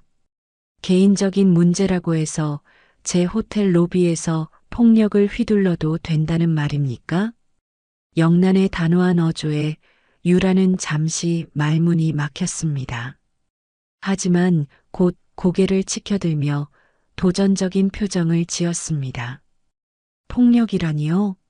저는 그냥 이 여자에게 충고를 해준 것뿐인데요. 충고라고 하시면서 뺨을 때리셨나요? 영란이 서연의 빨간 뺨을 가리키며 물었습니다. 주변에서 지켜보던 사람들이 수군거렸습니다. 일부 손님들은 불편한 표정을 지으며 자리를 떠나기 시작했습니다. 민혁이 서연의 어깨에 손을 올리며 말했습니다. 엄마, 유라가 갑자기 나타나서 서연이한테 이런 짓을. 민혁아, 조용히 해. 영란이 아들을 제지했습니다. 내가 직접 들어보고 싶어. 유라는 주위를 둘러보더니 목소리를 높였습니다. 사장님, 사실 이 여자에 대해서 잘 모르시는 것 같은데요. 무슨 의미입니까? 이 여자, 민혁이 돈 때문에 접근한 거예요. 유라가 서연을 가리키며 말했습니다. 저 눈빛 좀 보세요. 계산기 돌아가는 소리 안 들리세요? 서연이 고개를 떨어뜨리며 작은 목소리로 말했습니다. 저 그런 의도 아니에요, 제가. 또 변명하네. 유라가 서연을 향해 소리쳤습니다. 영란의 가슴 속에서 오래 잠들어 있던 분노라는 감정이 꿈틀거렸습니다. 하지만 동시에 의구심도 생겼습니다. 과연 서연이 어떤 사람일까? 정말 순수한 마음으로 민혁을 만나는 것일까? 말을 더하기 전에 당신이 방금 한 짓에 대한 설명부터 하세요. 영란이 유라를 향해 단호하게 말했습니다. 유라는 당황했지만 금세 고개를 치켜들었습니다. 사장님, 저는 민혁이를 정말 사랑해요. 그리고 이 여자가 민혁이를 이용하려 한다는 확실한 증거가 있어요. 증거라고 하시면? 유라가 가방에서 스마트폰을 꺼냈습니다. 여기 있어요. 이 여자의 과거를 조사해 봤거든요. 영란이 휴대폰 화면을 보자 놀라지 않을 수 없었습니다. 서연과 닮은 여자가 어떤 남자와 함께 찍힌 사진들이 있었습니다. 이 여자 몇 년 전에 대기업 임원 꼬셔서 돈 빌리고 잠적한 전적이 있어요. 보세요. 여기 증거가 있잖아요. 로비가 술렁거렸습니다. 사람들의 시선이 모두 서연에게 쏠렸습니다. 호텔 직원들도 놀란 표정으로 상황을 지켜보고 있었습니다. 서연은 눈물을 흘리며 떨리는 목소리로 말했습니다. 그건 진짜 제 얘기가 아니에요. 이름이 같아서 그런 거예요. 유라는 비웃으며 말했습니다. 변명은 집에 가서 하시고요. 사장님, 보셨죠? 이런 여자가 민혁이 옆에 있으면 안 되잖아요. 영란의 눈매가 차갑게 흔들렸습니다. 마음속에서는 여러 가지 감정이 교차했습니다. 분노, 의심, 그리고 어떻게 판단해야 할지에 대한 혼란이었습니다. 서연 씨, 이게 정말인가요? 영란이 조심스럽게 물었습니다. 서연은 두 손으로 얼굴을 가리며 흐느꼈습니다. 저도 저 사진 처음 봐요. 정말 저 아니에요. 민혁이 화를 내며 유라에게 소리쳤습니다. 유라, 너 지금 뭐 하는 거야? 거짓말로 서연이를 모함하고 있는 거야? 거짓말? 유라가 웃으며 말했습니다. 그럼 이 사진들이 조작된 거라는 말이야? 영란은 서연을 바라봤습니다. 서연의 눈에는 진심 어린 눈물이 흐르고 있었습니다. 하지만 동시에 유라가 보여준 증거들도 무시할 수 없었습니다. 서연 씨, 진정하시고 차근차근 설명해 주시겠어요? 영란이 부드럽게 말했습니다. 그러나 영란의 마음속 의심도 점점 커지고 있었습니다. 과연 서연이 정말 순수한 마음으로 민혁에게 접근한 것일까? 아니면 유라의 말처럼 다른 목적이 있는 것일까? 주변 사람들의 시선이 부담스러웠고 서연은 더욱 위축되어 보였습니다. 로비의 긴장된 분위기 속에서 서연은 여전히 눈물을 흘리며 고개를 숙이고 있었습니다. 유라가 보여준 사진들 때문에 주변 사람들의 시선이 더욱 차갑게 느껴졌습니다. 서연 씨, 천천히 설명해 주세요. 영란이 침착한 목소리로 말했습니다. 서연이 떨리는 목소리로 대답했습니다. 정말 저 아니에요. 저런 일을 한 적이 없어요. 유라는 다시 스마트폰을 들어 올렸습니다. 그럼 이것도 조작된 거라는 말이에요? 화면에는 더 구체적인 자료들이 나타났습니다. 신문 기사처럼 보이는 화면과 함께 박서연이라는 이름이 선명하게 보였습니다. 여기 보세요, 사장님. 대기업 임원 사기 피해액 수억 원이라는 기사예요. 그리고 여기 사진도 있고요. 로비에 있던 사람들이 더욱 술렁거렸습니다. 몇몇 손님들은 불편한 기색을 보이며 자리를 피하기 시작했습니다. 영란은 화면을 자세히 보았습니다. 분명히 서연과 닮은 여자의 사진이 있었고 이름도 똑같았습니다. 하지만 뭔가 이상한 느낌이 들었습니다. 이 기사는 언제 난 건가요? 영란이 물었습니다. 3년 전이에요. 그때 이 여자가 대기업 임원을 꼬셔서 투자금 명목으로 거액을 받아낸 거죠. 서연이 급하게 고개를 들며 말했습니다. 저는 3년 전에 해외에 있었어요. 회사 연수로 일본에 있었다고요. 증거 있어요? 유라가 비웃으며 물었습니다. 지금은 없지만 민혁이 서연을 감싸며 말했습니다. 유라, 너 이상해. 왜 이렇게까지 해가면서 서연이를 괴롭히는 거야? 유라는 민혁을 바라보며 안타까운 표정을 지었습니다. 민혁아, 내가 속고 있는 거야. 이 여자가 너를 이용하고 있다고. 무슨 근거로 그런 말을 해? 근거. 유라가 다른 화면을 보여줬습니다. 여기 봐. 이 여자가 최근에 대출받은 기록들이야. 내가 사귀기 시작한 시기와 정확히 일치해. 서연의 얼굴이 창백해졌습니다.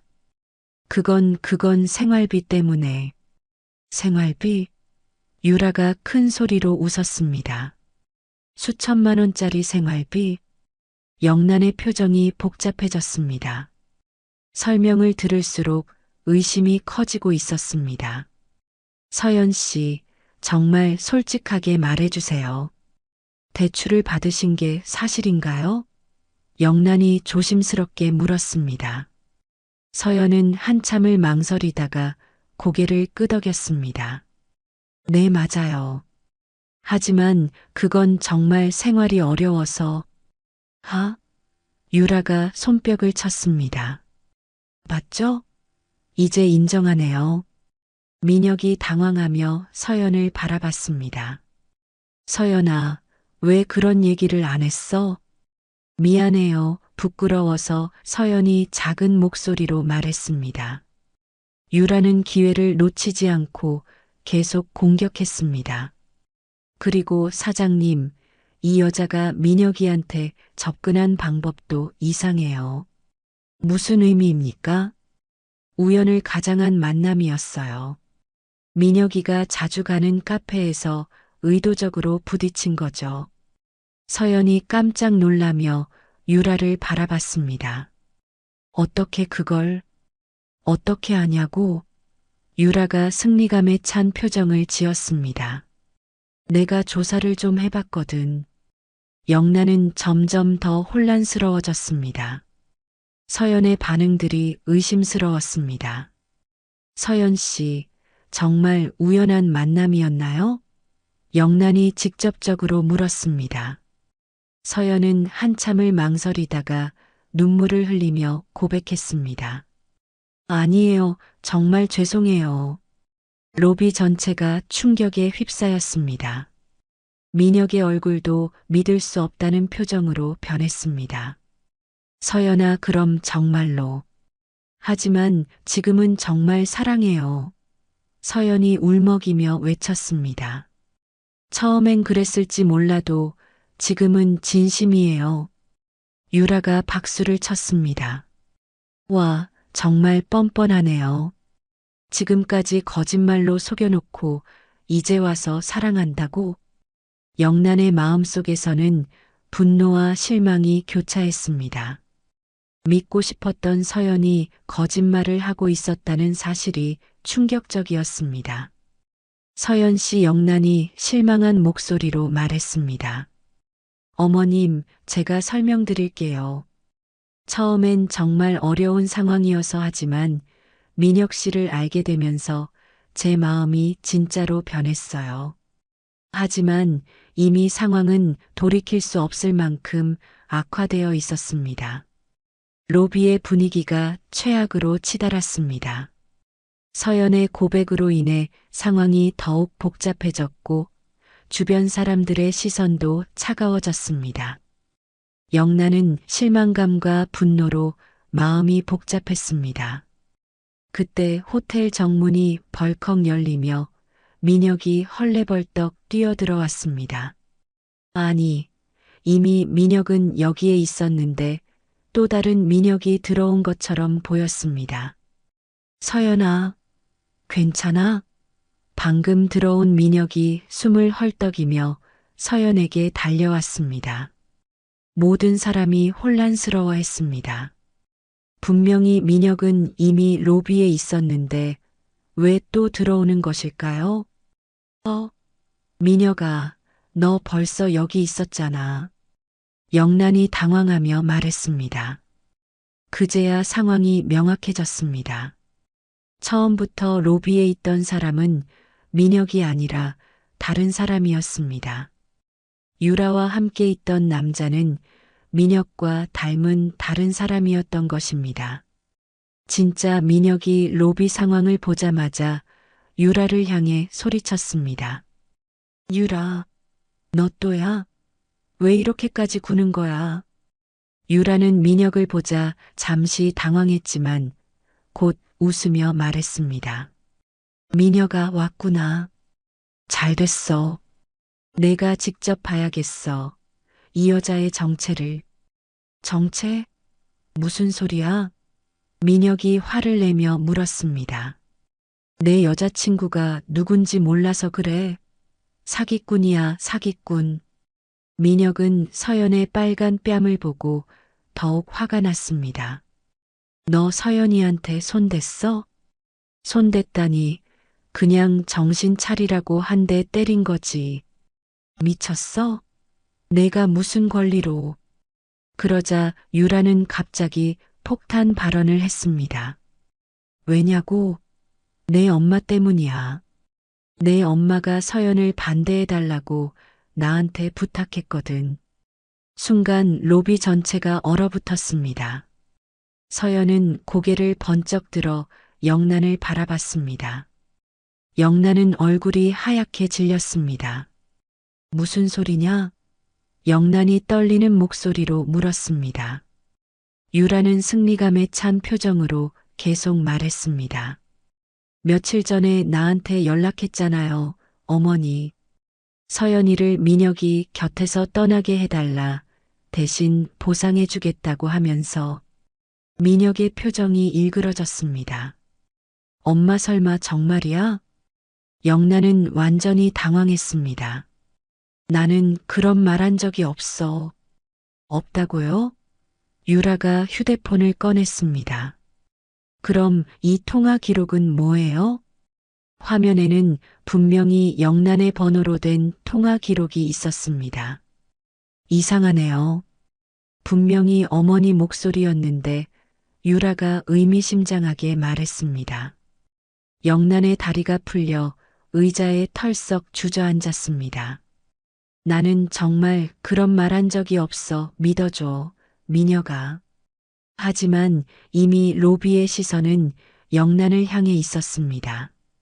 사람들은 수군거리며 상황을 지켜보고 있었습니다. 민혁은 혼란스러운 표정으로 엄마와 유라를 번갈아 바라봤습니다. 엄마, 정말 그런 말 안 했어? 정말이야. 나는 유라한테 그런 부탁을 한 적이 없어. 서연은 눈물을 흘리며 영란을 바라봤습니다. 어머님, 정말 저를 그렇게 생각하셨어요? 아니야, 서연아. 나는 정말. 유라가 다시 끼어들었습니다. 어머니, 이제 와서 모르쇠 하시면 안 되죠. 분명히 말씀하셨잖아요. 나는 정말 안 했어. 영란이 억울하다는 듯이 소리쳤습니다. 하지만 유라의 증거들과 교묘한 말들 때문에 상황은 영란에게 불리하게 돌아가고 있었습니다. 호텔 직원들도 어떻게 해야 할지 몰라서 우왕좌왕하고 있었습니다. 로비 매니저는 영란의 눈치를 보며 상황을 정리하려고 했지만 쉽지 않았습니다. 사장님, 어떻게 하시겠습니까? 로비 매니저가 조심스럽게 물었습니다. 영란은 머리가 하얗게 변한 기분이었습니다. 자신이 하지도 않은 일로 오해를 받고 있는 상황이 억울했지만 어떻게 증명해야 할지 몰랐습니다. 민혁은 서연의 어깨에 손을 올리며 말했습니다. 서연아, 일단 집에 가자. 여기서는 제대로 이야기할 수 없을 것 같아. 하지만 민혁 씨 서연이 영란을 바라보며 말했습니다. 유라는 만족스러운 표정으로 상황을 지켜봤습니다. 자신의 계획이 성공한 것 같아 보였습니다. 그런데 바로 그때 예상치 못한 반전이 일어나게 됩니다. 로비의 혼란스러운 상황 속에서 모든 사람이 당황하고 있을 때 서연이 갑자기 떨리는 손으로 자신의 휴대폰을 꺼냈습니다. 저도 증거 있어요. 서연이 작지만 단호한 목소리로 말했습니다. 유라는 비웃으며 말했습니다. 증거? 또 무슨 변명거리를 만들어낸 거야? 아니에요. 서연이 휴대폰 화면을 모든 사람에게 보여주었습니다. 이것 좀 보세요. 화면에는 유라가 보낸 협박 메시지들이 가득했습니다. 날짜를 보니 몇 주 전부터 계속 온 것들이었습니다. 민혁이랑 다시 만나야 하니까 내가 사라져. 아니면 내가 널 박살내겠어. 너 같은 애가 민혁이 옆에 있으면 안 돼. 알아서 포기해. 마지막 경고야. 더 이상 민혁이한테 접근하지 마. 순식간에 로비의 분위기가 뒤집혔습니다. 사람들이 수군거리며 유라를 바라보기 시작했습니다. 유라의 얼굴이 하얗게 변했습니다. 그건 내가 조작한 거야. 조작이라고요? 서연이 더 많은 메시지를 보여주었습니다. 이것도 조작인가요? 메시지에는 더욱 구체적인 협박 내용들이 있었습니다. 내가 민혁이 돈 때문에 접근했다는 걸 폭로하겠어. 가짜 증거라도 만들어서 널 망쳐놓을 거야. 영란이 메시지들을 보며 놀랐습니다. 이런 메시지를 받았으면 왜 말하지 않았어요? 서연은 눈물을 닦으며 대답했습니다. 어머님께 더 속상한 이야기 들려드리고 싶지 않았어요. 민혁이 화를 내며 유라를 노려봤습니다. 유라, 너 정말 이런 짓을 했어? 아니야. 그건 진짜 조작이야. 유라가 당황하며 소리쳤습니다. 하지만 서연은 계속해서 증거를 보여주었습니다. 유라가 보낸 음성 메시지까지 재생했습니다. 박서연, 내가 계속 버티면 어떻게 될지 알지? 내 뒤에 누가 있는지 알아?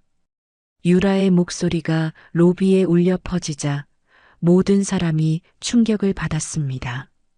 유라는 완전히 당황하며 변명했습니다.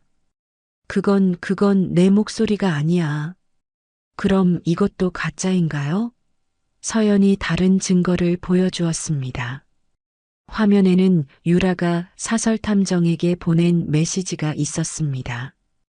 박서연이라는 여자 뒷조사해줘. 약점 찾아서 알려줘.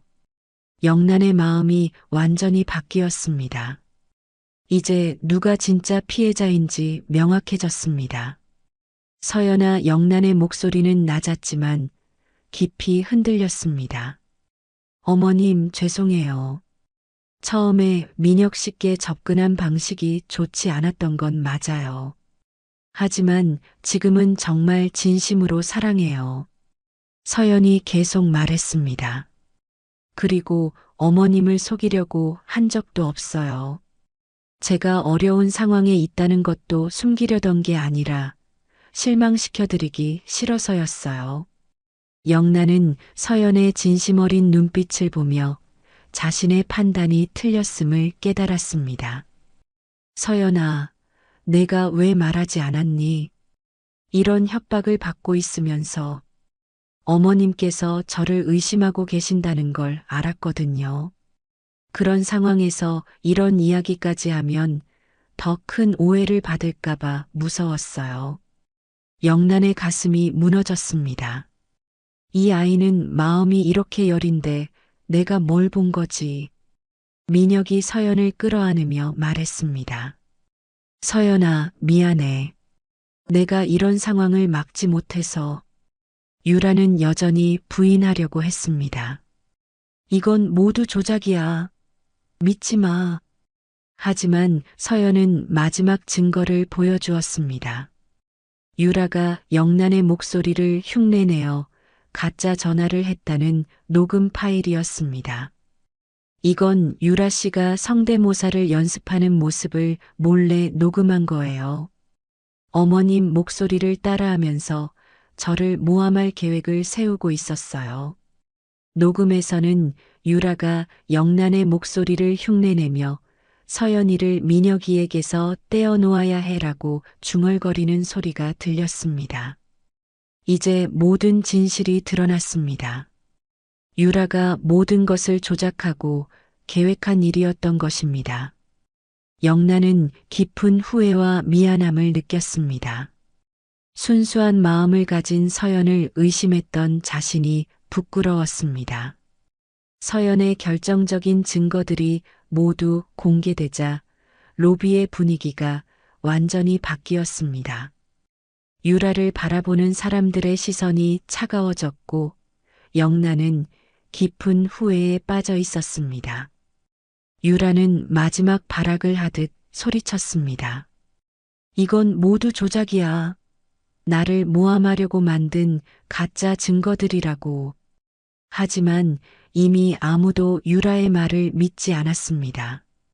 너무나 구체적이고 일관성 있는 증거들 앞에서 유라의 변명은 더 이상 통하지 않았습니다. 영란은 천천히 일어섰습니다. 마음속 깊은 곳에서 올라오는 분노와 결단이 그녀의 얼굴에 드러났습니다. 유라 씨, 영란이 차갑지만 단호한 목소리로 유라의 이름을 불렀습니다. 유라는 영란을 보며 여전히 당당한 척했습니다. 네, 사장님. 이 모든 게 조작이라는 걸 알아주시죠? 영란은 유라를 정면으로 바라보며 말했습니다. 더 이상은 안 됩니다. 지금 당장 이 호텔에서 나가세요. 뭐라고요? 유라가 믿을 수 없다는 표정을 지었습니다. 들리지 않았나요? 나가라고 했습니다. 유라는 떨며 뒤로 물러섰습니다. 아줌마 제가 누군지 아시잖아요? 제 아버지가 누군지 알고 계시면서 영란은 한치도 흔들리지 않았습니다. 그래요.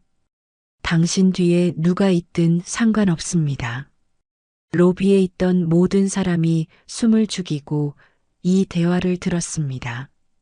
영란의 단호한 모습에 감탄하는 사람들도 있었습니다. 내 며느리를 건드리면 나는 끝까지 갑니다. 영란이 더욱 강한 어조로 말했습니다. 그 한마디에 로비 전체가 숨을 삼켰습니다. 영란의 위엄과 결단력이 모든 사람을 압도했습니다.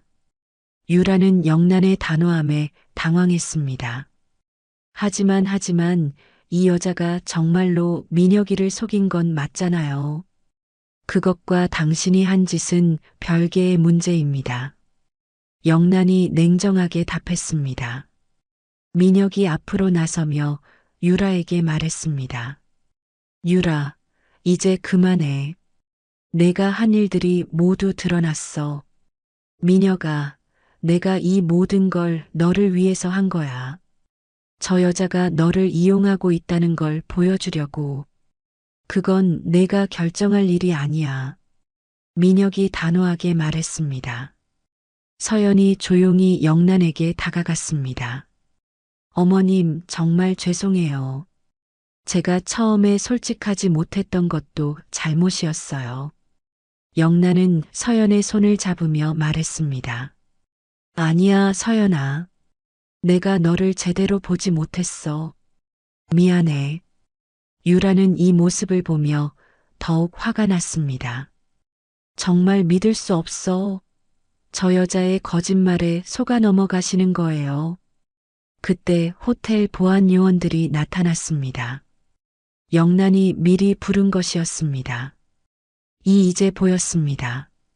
순수한 마음, 따뜻한 성격, 그리고 무엇보다 민혁을 진심으로 사랑하는 마음이 느껴졌습니다. 서연아, 너는 어려운 상황에서도 나를 원망하지 않았구나. 영란이 감동하며 말했습니다. 어머님을 원망할 이유가 없어요.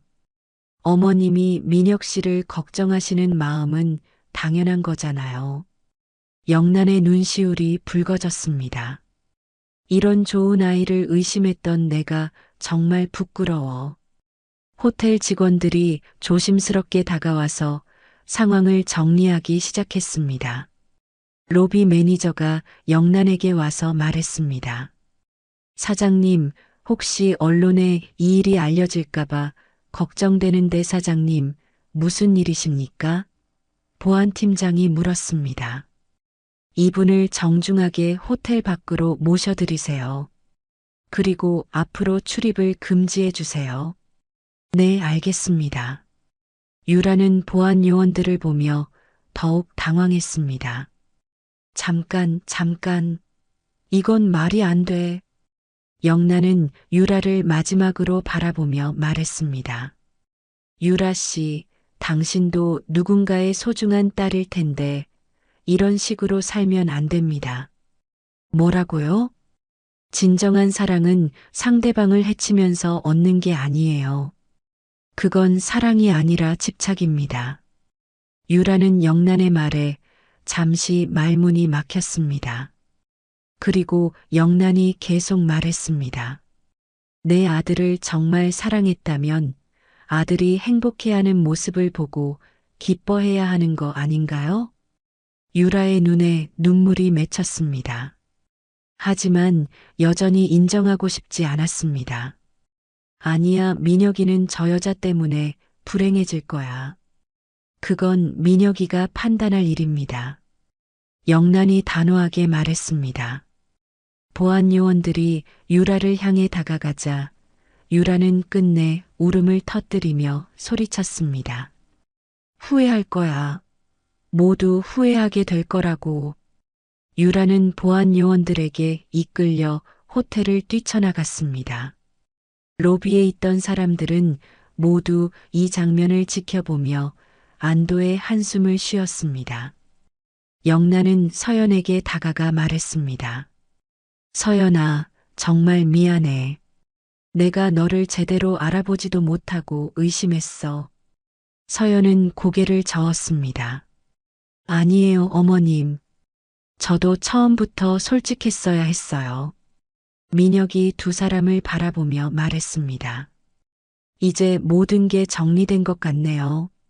하지만 진짜 화해와 새로운 시작은 이제부터였습니다. 유라가 떠나고 난 후 호텔 로비는 조용해졌습니다. 사람들이 모두 흩어지고 나자 영란, 민혁, 서연 세 사람만이 남았습니다. 갑작스럽게 벌어진 일련의 사건들로 인해 모두가 감정적으로 지쳐 있었습니다. 영란은 깊게 숨을 쉬고 서연에게 다가갔습니다. 서연은 여전히 뺨이 부어 있었고 눈가에는 눈물의 흔적이 남아 있었습니다.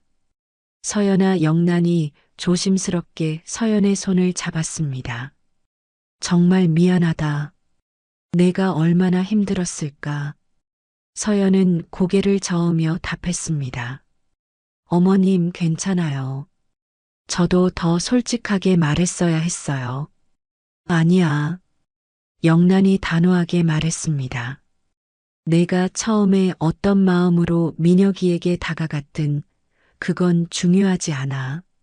지금 내 마음이 진심이라는 걸 알 수 있어.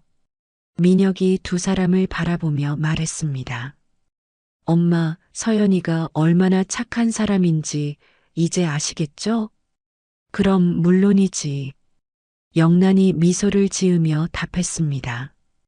영란은 서연의 얼굴을 자세히 살펴봤습니다. 처음 만났을 때는 보이지 않았던 것들. 괜찮아요. 우리가 잘못한 일이 아니니까 숨길 필요도 없어요. 영란이 당당하게 답했습니다. 서연이 영란에게 말했습니다. 어머님, 제가 호텔에 피해를 끼친 것 같아서 죄송해요. 무슨 소리야? 내가 무슨 잘못을 했다고 그래? 민혁이 서연의 어깨에 손을 올리며 말했습니다. 서연아, 이제 걱정하지 마. 모든 게 해결됐어. 영란은 잠시 생각에 잠겼다가 서연에게 말했습니다. 서연아, 너에게 정식으로 사과하고 싶어. 그리고 부탁이 하나 있어. 네, 말씀하세요. 앞으로 나를 어머님이라고 불러줄래? 서연의 눈에 다시 눈물이 맺혔습니다. 정말 정말 괜찮으세요? 괜찮은 게 아니라 그렇게 해줬으면 좋겠어. 민혁이 기뻐하며 말했습니다. 엄마, 정말 고마워요. 영란이 두 사람을 껴안으며 말했습니다. 우리 이제부터 진짜 가족이야. 서연이 감격하며 말했습니다. 어머님 정말 감사해요. 그때 호텔 레스토랑에서 일하는 직원이 다가왔습니다. 사장님, 혹시 저녁 식사 준비해 드릴까요? 영란이 민혁과 서연을 바라보며 말했습니다. 좋은 생각이네. 우리 셋이 함께 식사하자. 네, 좋아요. 서연이 밝게 대답했습니다. 레스토랑으로 이동하는 길에 영란이 서연에게 물었습니다. 서연아, 너는 어떤 결혼식을 꿈꿔봤니? 서연이 부끄러워하며 답했습니다. 아직 그런 생각까지는. 그럼 내가 도와줄게. 우리 호텔에서 가장 아름다운 결혼식을 만들어주고 싶어. 민혁이 놀라며 말했습니다. 엄마, 벌써 그런 계획을? 당연하지. 좋은 며느리를 놓칠 수는 없으니까. 세 사람이 레스토랑에 앉아 식사를 하는 동안 영란은 서연에게 여러 가지 질문을 했습니다. 가족 이야기, 취미, 꿈 등 진정으로 서연을 알고 싶어하는 마음에서 나온 질문들이었습니다. 서연아, 부모님은 어떤 분들이세요? 아버지는 작은 회사에서 일하시고 어머니는 집에서 아이들 과외를 해주세요. 검소하게 사시지만 정말 따뜻한 분들이에요. 그럼 곧 뵙고 싶네. 정식으로 인사드려야지. 서연의 얼굴이 환해졌습니다. 부모님이 정말 좋아하실 거예요. 식사를 마치고 영란은 서연에게 작은 선물 상자를 내밀었습니다. 이게 뭐예요?